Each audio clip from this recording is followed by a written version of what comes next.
برج حمل، اپنے حقائق کو نمایاں کرنے کا یہی وقت ہے۔ جو بھی آپ کی ترجیحات ہیں ان کے لیے اقدامات کرنا بند مت کریں، نماز کی پابندی کریں۔ برج ثور، خود سے معاہدوں کو سر انجام دینے کے لیے سہولت فراہم کی جائیں گی۔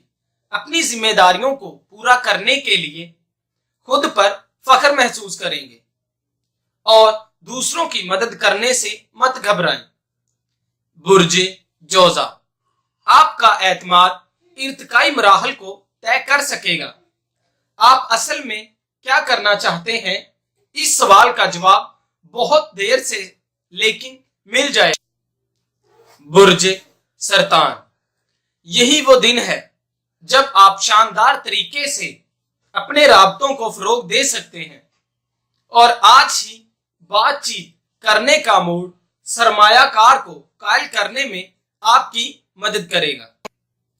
برج اسد، ایسی صورتحال میں خود کو سچے ہونے کے لیے دہائیاں دینی پڑی ہیں۔ ایسے معاملات سے دور رہیں، پورا وقت لیں اور اس کے بعد ہی معاملات کو سر انجام دیں۔ برج سنبلا، آپ کے جذبات معمول سے 10 گنا بڑھ سکتے ہیں۔ آپ سمجھ لیں گے کہ اپنی مادی زندگی کو کیسے مضبوط بنایا جائے۔ برج میزان، اپنی صحت کی طرف توجہ دیں۔ کھانوں میں توازن لانے کی ضرورت ہے۔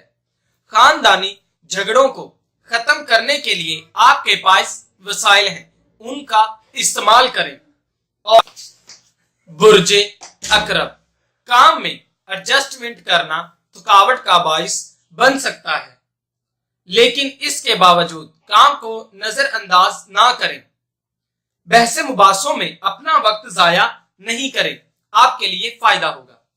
برج قوس، بیرونی مطالبات کی طرف سے بالکل بھی پریشان نہ ہوں، بغیر کسی پریشانی سے پچھتاوے کو خود سے دور کرنے کی کوشش کریں۔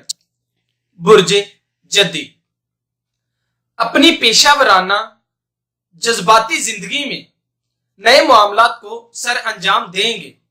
نئے منصوبوں کو سر انجام دینے کے لیے آپ میں تمام گن ہیں۔